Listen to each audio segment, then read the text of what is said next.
Gak semua orang bisa kamu telepon jam 2 pagi buat curhat. Tapi AI, dia standby 24 jam buat kamu. Alasan ini yang membuat Astri, wanita 34 tahun, ngetik sesuatu yang belum pernah dia ucapkan ke siapapun. Suami aku selingkuh. Bukan ke sahabat, bukan juga ke psikolog, tapi ke mesin artificial intelligence yang bernama ChatGPT. Kisah Astri ini mungkin bukan satu-satunya, dan bisa saja terjadi di sekeliling kita. Mungkin termasuk kamu?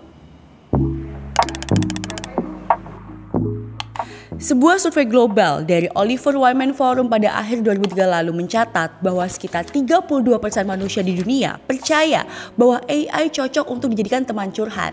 Di Indonesia, angkanya lebih tinggi lagi, yaitu 36%. Di polling kumparan pada tanggal 28 April hingga 5 Mei lalu juga ngasih gambaran menarik nih. Sekitar 27% responden di Indonesia mengaku pernah curhat ke AI. Beberapa AI yang sering dipakai untuk berkomunikasi, ada ChatGPT, ada Gemini, ada juga DeepSeek buat ngobrol sehari-hari. Yang khusus untuk kesehatan mental, ada Waisa. Namun sayang masih berbayar dan belum mendukung bahasa Indonesia. Kenapa orang lebih memilih AI daripada manusia?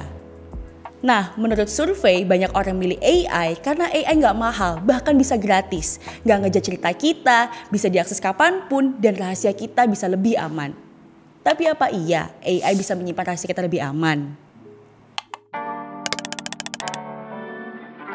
Yuk kita cek gimana 3 AI populer tadi nyimpen data kamu. Yang pertama ada ChatGPT. Data kamu nggak langsung dihapus meskipun akun kamu udah dihapus. OpenAI bisa simpan data kamu sampai 30 hari ke depan. Yang kedua ada Gemini. Secara default data kamu akan disimpan selama 18 bulan. Bisa kamu hapus manual lewat dashboard Google. Yang terakhir ada DeepSeek. Data kamu akan disimpan secara permanen oleh mereka. Bisa sih kamu minta penghapusan data, tapi kamu harus kirim email secara manual ke developer mereka dalam bahasa Inggris. Nah, untuk kebijakan privasi lainnya bisa kamu pause untuk lebih detail.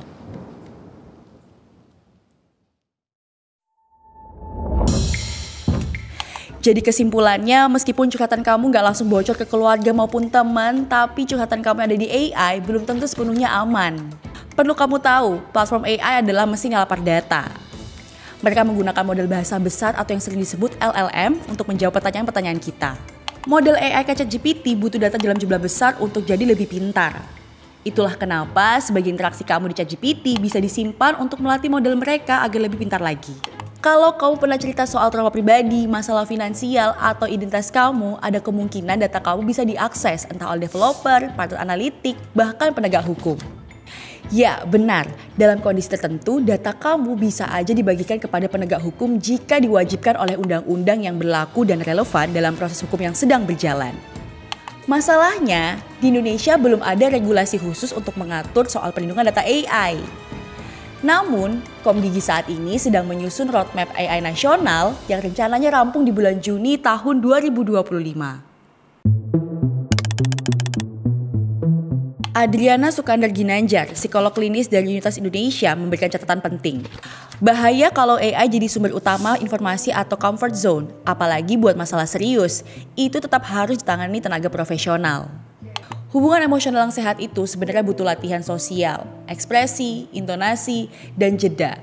Hal-hal yang gak dimiliki oleh AI. Prosesnya butuh waktu dan gak instan. Kalau semua itu digantikan oleh AI, kita bisa jadi lebih dingin dan bahkan terputus dari relasi nyata. Studi dari MIT Media Lab dan OpenAI juga bilang, AI bisa bantu kurangi kesepian dalam jangka pendek, tapi kalau digunakan terus-menerus bisa memperburuk kesehatan mental. Fenomena ini bukan sekedar tren teknologi, tapi pertanda perubahan besar dalam cara kita membangun keintiman.